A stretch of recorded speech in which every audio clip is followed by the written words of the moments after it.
Muy buenos días, compañeras, compañeros. Estamos aquí recibiendo en San Lázaro a nuestro diputado en la Ciudad de México, Roifi Torres, y por supuesto también acompañando a nuestro diputado por la Ciudad de México, Salomón Chertorivsky, varias legisladoras y legisladores e integrantes de Movimiento Ciudadano en la Ciudad de México, para hablar sobre un tema que nos parece fundamental y que nos parece fundamental hacerlo desde una perspectiva integral, desde una perspectiva de largo plazo y de responsabilidad, que es el tema del agua en la Ciudad de México. Iniciaríamos con una explicación de parte de nuestro diputado Roifi Torres de el problema y después participaría nuestro diputado Salomón.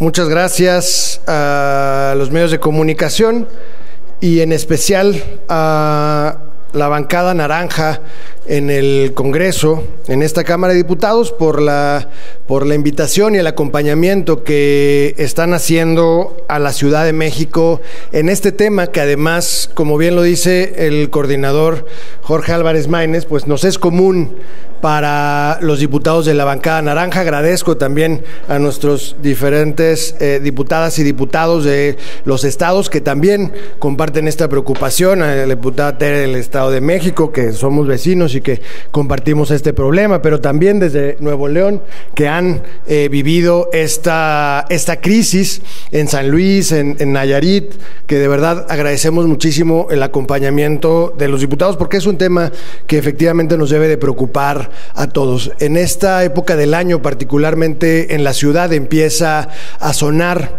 el tema de la escasez del agua, de la reducción del flujo, particularmente que viene del sistema Cutzamala, y ha sido común durante los últimos años que en la época de estiaje empecemos a sufrir diferentes carencias, pero el problema en la ciudad ha ido creciendo también en la proporción de las familias que hoy no tienen este líquido de manera constante. Sabemos que antes en Iztapalapa históricamente había zonas en donde el abastecimiento del agua era irregular, pero lamentablemente hoy ha crecido a otras alcaldías del centro y del sur de la ciudad: Iztapalapa, Iztacalco, Venustiano Carranza, Tlalpan, Coyoacán, una parte de Benito Juárez, sufren de esta carencia, y municipios y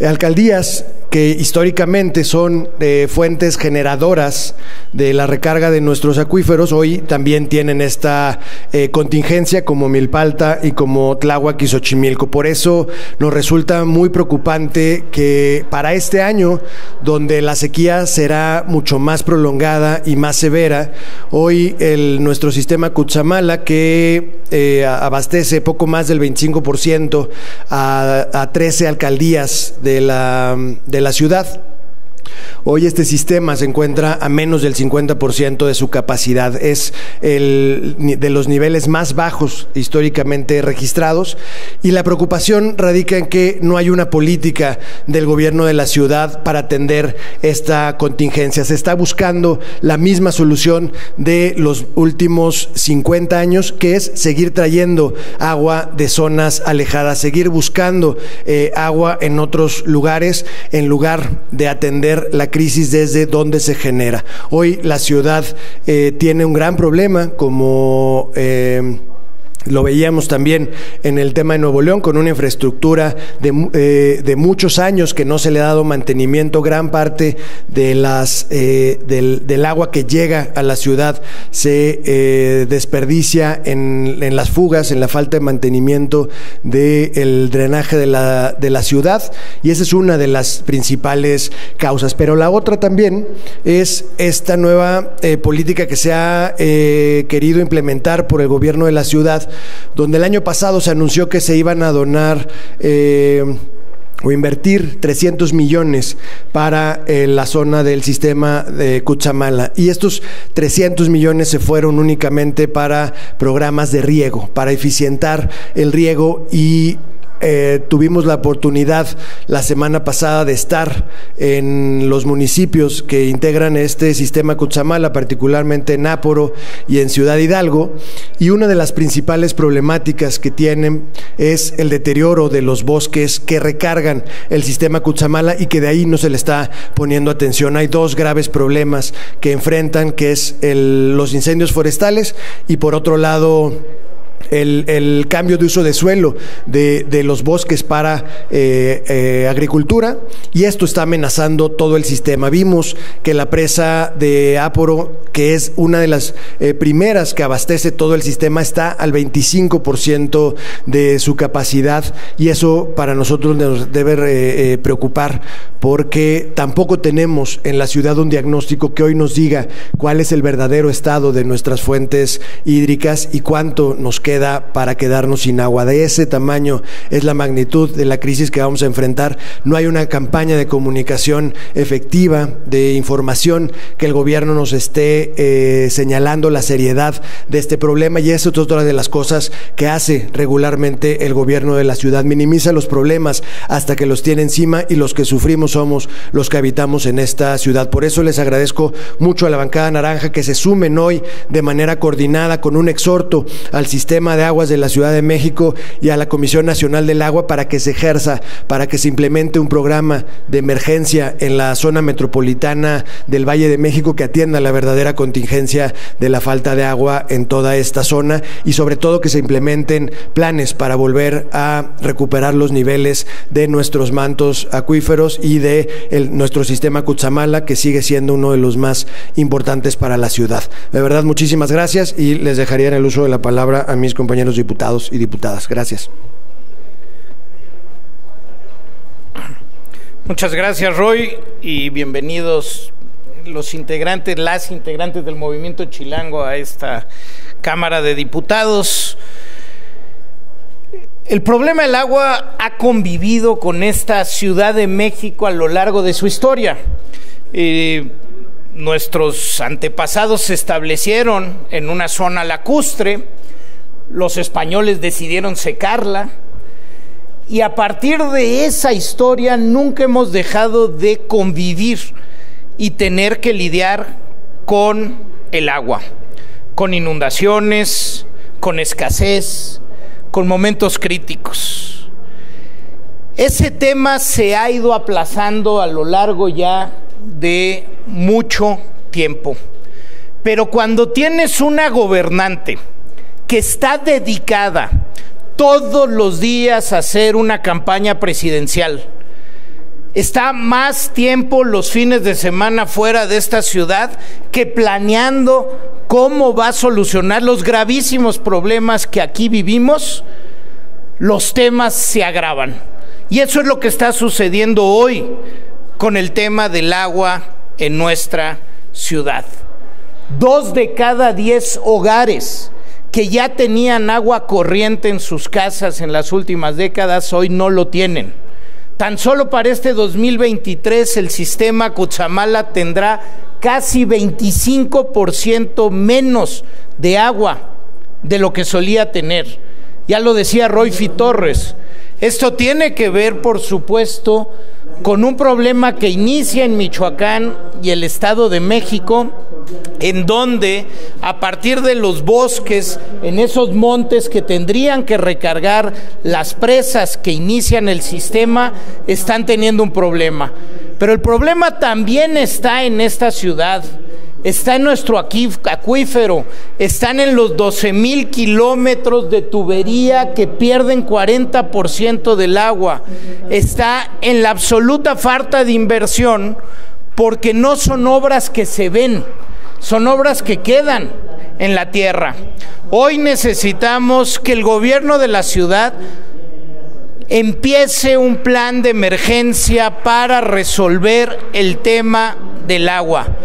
No puede esperar al 2024. Desde Movimiento Ciudadano tenemos un proyecto para resolver el problema de agua durante los siguientes 25 años con una inversión de 250,000 millones de pesos. Pero es tan grave el problema que no puede esperar a que lleguemos a gobernar nosotros. Tenemos que empezar ya. Por eso hoy en la Cámara de Diputados estaremos presentando un exhorto para que la Comisión Nacional del Agua, el gobierno de la Ciudad de México, presenten inmediatamente un plan acuífero de cómo se resolverá el problema hídrico que tenemos hoy, que no puede esperar a mañana. Muchísimas gracias.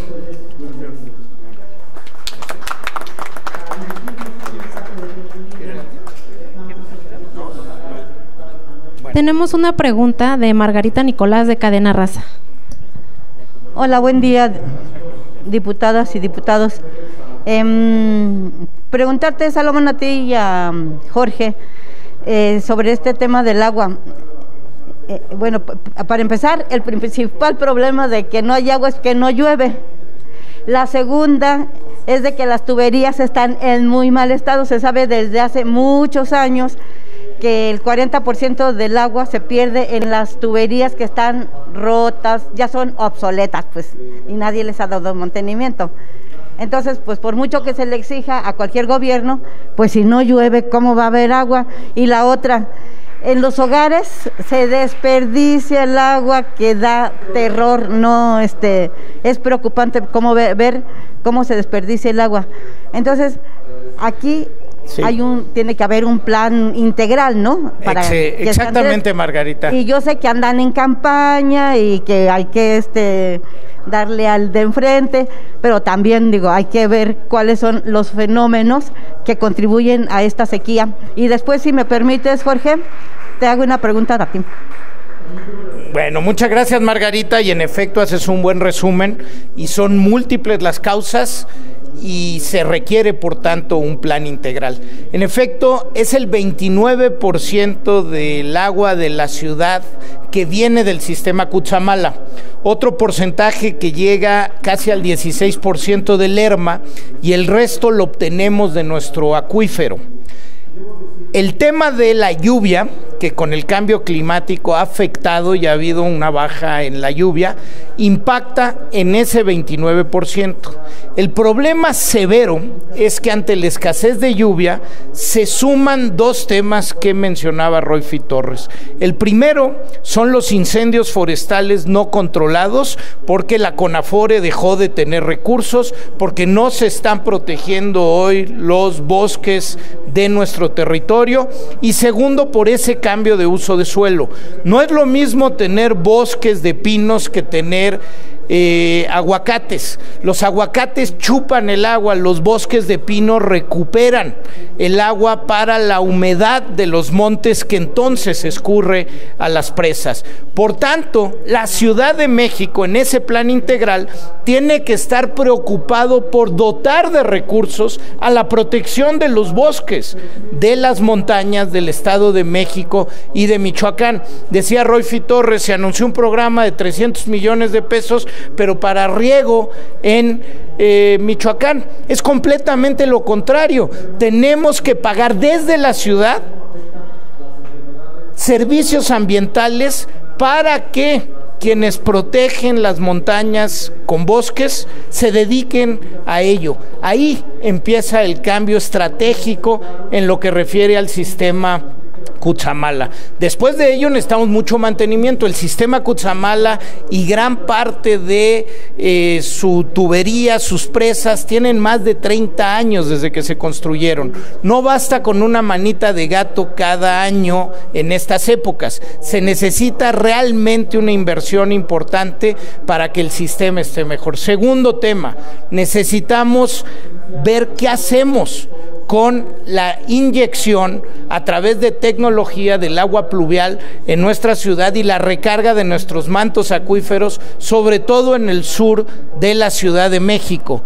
Y ello no se está haciendo lo suficiente, no estamos recargando los mantos acuíferos. Antes hacíamos pozos a 100, 150 metros de profundidad. Hoy estamos haciendo pozos a más de 1000 metros de altura, y en una zona sísmica como la nuestra, lo que eso significa es no solo hundimiento, sino un grandísimo riesgo.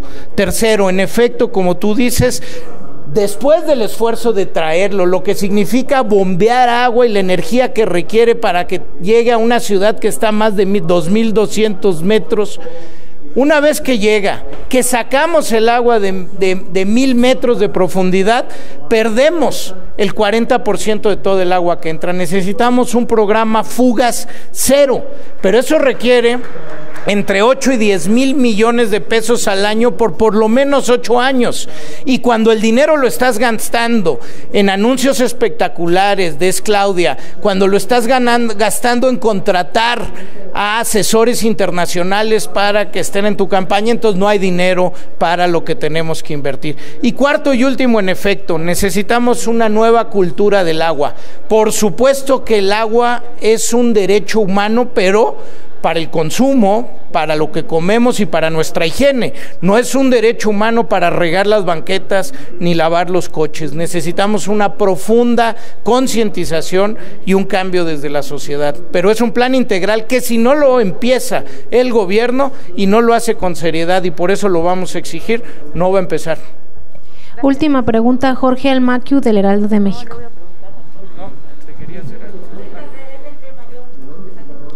Sí, preguntarles acerca de, tampoco se ha aprobado la Ley General de Aguas, que por mandato de la Suprema Corte de Justicia de la Nación tendría que haber sido aprobado en diciembre pasado. Ya van 2 periodos más que no se abordan. No sé si tengan ustedes alguna información de cuándo podría hacer esto y qué tanto podría también pues promover todos estos planes emergentes y cambios de cultura para poder pues cuidar el agua y que haya suficiente abasto, no solamente en la Ciudad de México, sino en toda la República Mexicana. Por favor. Sí, pues nosotros hemos insistido en la Junta de Coordinación Política que tenemos un serio problema gravísimo, que si tuviéramos una normalidad institucional y democrática, estaríamos incluso en vísperas de que se le retirara el cargo a los actuales coordinadores parlamentarios por incumplimiento de diversas sentencias. Cuando se legislan reformas constitucionales como la del 4º constitucional en materia de agua, como la del 29 constitucional en materia de derechos humanos y suspensión de garantías, se establecen plazos para la legislación secundaria. Y además hay diversas impugnaciones, juicios, como el de artículo 19 en materia de Ley General de Comunicación Social, que la Corte declaró inconstitucional, o diversas sentencias que tenemos para regular mandatos judiciales, muchos de la Suprema Corte de Justicia de la Nación, y hemos insistido en la Junta de Coordinación Política que la piedra angular, la base de nuestra agenda común entre los grupos parlamentarios deberían de ser esas sentencias judiciales, esos mandatos, particularmente de los de la Suprema Corte de Justicia de la Nación, frente a los que estamos en faltas. Está el tema del Código Nacional de Procedimientos Civiles y Familiares, que también hemos violado todos los plazos que hace años se dieron, que eran 6 meses y ya van más de 6 años para hacer esa reforma de fondo. En materia de agua, nosotros de hecho hemos insistido, hemos presentado iniciativas, hay que cambiar la concepción, por supuesto, porque además constantemente y recurrentemente empezamos por donde cerró Salomón. Hay un problema de consumo, sí, y hay un problema en el que todos somos corresponsables, pero unos son más corresponsables que otros. La responsabilidad que aquí tienen el gobierno y las grandes empresas supera con creces a la de los ciudadanos, y eso no significa no ir a una lógica de corresponsabilidad, pero sí de asumir cada uno nuestras consecuencias. Y respecto a lo que decía Margarita de la campaña, miren, desde que inició este gobierno del 2018, fueron electos el mismo día Claudia Sheinbaum y Enrique Alfaro. La diferencia es que en Jalisco en estos años se han generado 180,000 empleos y en la Ciudad de México se han perdido 77,000. Y si ustedes se van a los temas de crecimiento económico, inversión extranjera directa, nuestros gobiernos están ocupados en los temas. Salomón y yo, no hay una sesión a la que no vengamos por ir a un evento de campaña o por andar haciendo proselitismo, y así es con cada una de nuestras compañeras y nuestros compañeros. A nosotros nos distingue nuestro trabajo parlamentario y de los gobiernos en cada uno de sus ámbitos de competencia. El problema con la jefa de gobierno es que está concentrada prácticamente en exclusiva en su campaña y que no la vemos en estos temas fundamentales. Por eso los resultados son tan malos y creemos que eso va a ser la peor campaña que va a tener un pésimo gobierno como carta de presentación. Siguiente pregunta, Adolfo Sánchez Venegas, del Independiente. Buenos días, diputados. Yo le quisiera preguntar al diputado Czaptoryski, esta estrategia que adoptaron en el gobierno capitalino de querer, no sé cómo se llama, bombardear las nubes con no sé con qué sustancia ¿qué problemas nos puede generar? Porque han caído granizos, ha caído unas granizadas aquí en la Ciudad de México, en algunas partes de la Ciudad de México, e incluso en Hidalgo parece que cayeron pelotas de golf. ¿Y qué problemas causa este tipo de estrategias de querer forzar las lluvias en la parte donde hay sequías? Y la segunda, le quería preguntar al diputado Maynés. Hoy el presidente se volvió a lanzar en contra del INAI, insiste en su desaparición, que tiene un costo de más de 1,000 millones de pesos mantener a este organismo. Dice que no sirve para nada y que no ha servido para luchar contra la corrupción. Y sabemos desde que era jefe de gobierno estuvo en contra del llamado InfoDF y ahora Info Ciudad de México, en contra del IFAI, INAI, primero, y ahora IFAI. Es un miedo a la transparencia y a la rendición de cuentas de la administración morenista. También aquí en la Cámara de Diputados queremos saber cómo se manejan los recursos por parte de Morena, pues es la mayoría y sabemos muy poco de cómo se manejan los recursos. Vemos que hacen muchas ferias, pero todos son morenistas.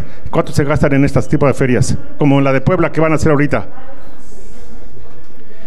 Muchas gracias. Yo voy a ser muy breve, ya que creo que va de la mano el tema de las nubes, etcétera, con lo que platicaba y trataba de responder a Margarita de manera muy amplia. Y este es un tema integral. No basta con más lluvia si no resolvemos nuestra capacidad de recarga de los mantos acuíferos, si no resolvemos el problema de fugas, si no construimos más plantas de tratamiento, más plantas potabilizadoras. Es un problema integral que requiere múltiples soluciones. Con el tema del bombardeo de las nubes, pues yo lo que le recomendaría es que le preguntaran a la científica Sheinbaum si hay evidencia científica de que eso funciona. Gracias. Sí, sobre este tema, por supuesto que nos preocupa que el régimen quiera destruir al INAI, pero nos preocupa que sean temas en los que no hay consistencia y congruencia de parte de la supuesta oposición. Miren, el fin de semana estuvimos en Guanajuato con Dante Delgado y compañeras y compañeros de Movimiento Ciudadano, y en Guanajuato tienen el mismo problema. En Guanajuato no han nombrado a uno de los integrantes del órgano garante de acceso a la información y transparencia estatal para dejarlo mocho, para dejarlo inoperante, y es un problema que vemos recurrentemente con los gobiernos del PRIAN en relación a lo que le critican al gobierno de la República.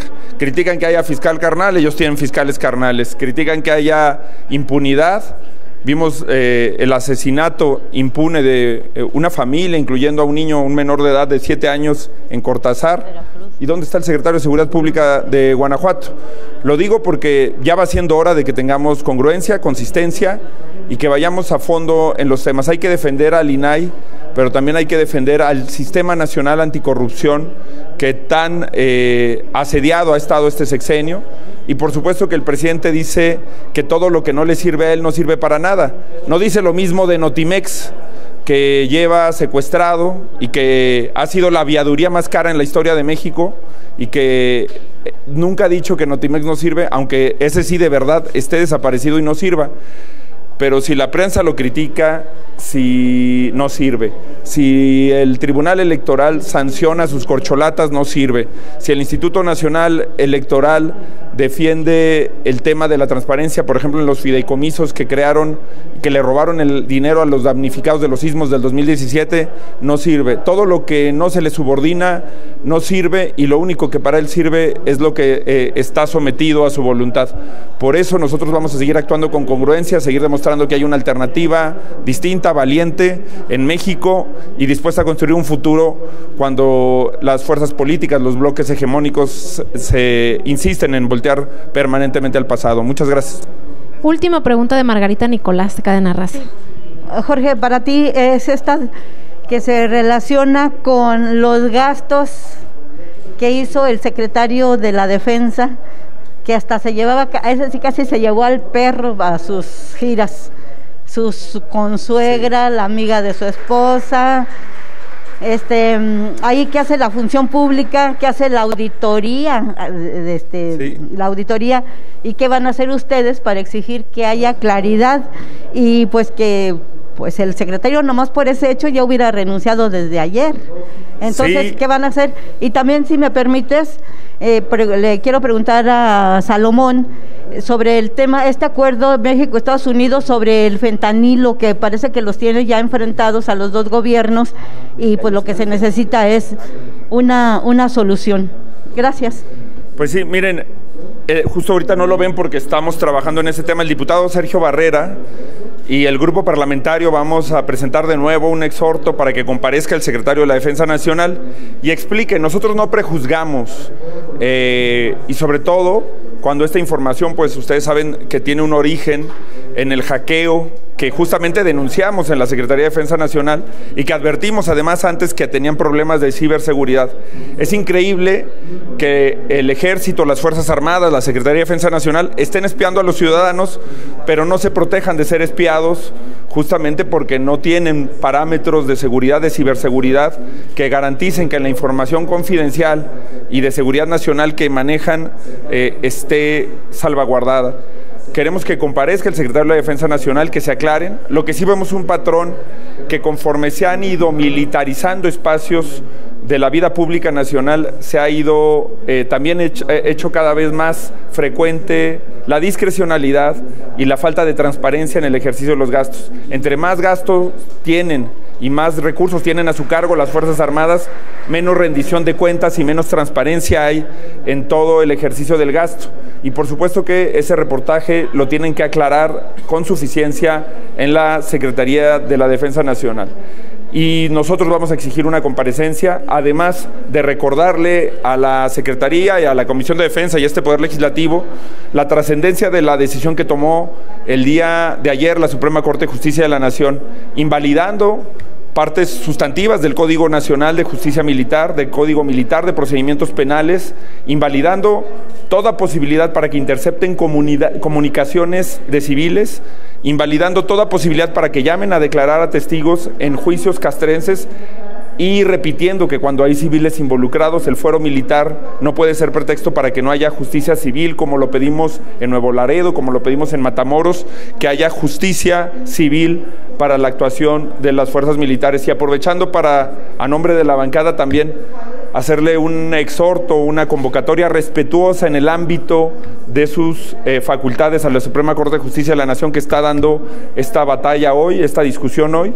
Nuestro respaldo con el ministro González Alcántara por su valentía y su altura de miras y por su independencia judicial al dar esta batalla en contra de la militarización del país, y nuestra consideración para que las ministras, los ministros cumplan su deber histórico y iniciemos un proceso de cambio de estrategia de pacificación para el país, que también será de transparencia y rendición de cuentas de las Fuerzas Armadas.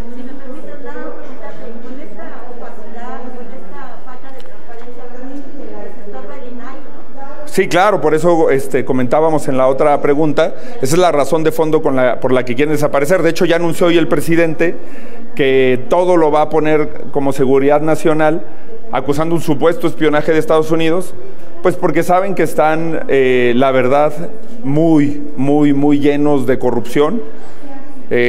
No está de más repetir que Segalmex equivale a 2 estafas maestras, que están manchados de corrupción, de falta de rendición de cuentas, y que por eso también están haciendo hasta lo imposible por meterse en la elección presidencial y por no dejar que llegue una nueva alternativa a gobernar este país que pueda darle sanciones a los responsables de estos atropellos y que la corrupción lamentablemente es el sello de la Casa de Morena. Con el fentanilo, ¿no? Sí, Margarita, yo creo que lo primero que hay que hacer con toda puntualidad es diferenciar el problema de seguridad que existe a causa del tráfico de fentanilo ilegal del fentanilo médico.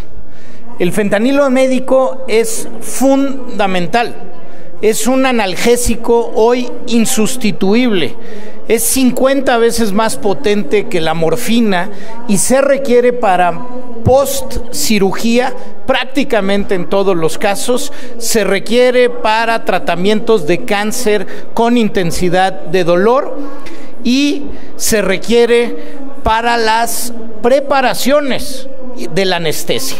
Es fundamental el fentanilo médico, pero además los números son completamente diferentes. En México no se usan más de 4,5 kilos de fentanilo médico, cuando el tráfico de fentanilo ilegal es de más de 1,800 kilogramos. Esas son las proporciones. Entonces, cuando el presidente en una ocurrencia habla del fentanilo médico y pone a las agencias del Estado a generar problemas y pone a Lenguaraz de López-Gatell a decir una más de sus tonterías, empieza a haber problemas para el abasto de fentanilo. Y hoy, fentanilo médico, y hoy estamos teniendo en múltiples hospitales del país un problema adicional de abasto de medicamento que no se tenía. Ahora, con un analgésico tan potente como el fentanilo médico. En el caso de la seguridad no me voy a meter muy a fondo, creo que es un problema también múltiple, pero reiteraré algo que hemos dicho muchas veces desde esta bancada. Nosotros creemos en la regulación y no en las prohibiciones. Las prohibiciones absolutas son parte de lo que ha ocasionado el problema mundial que hoy tiene, sobre todo por la gran demanda de fentanilo ilegal en Estados Unidos, nos tiene en esta situación, y la impunidad que se da en este país, que permite sí la fabricación, insisto, aunque el Lenguaraz de Gatell diga que en este país no se fabrica, claro que se está fabricando fentanilo ilegal y ese es un problema, pero por eso seguiremos optando por soluciones estratégicas claves para el combate real del problema que se tiene, pero sobre todo para la reconstrucción de paz de nuestro país. Gracias.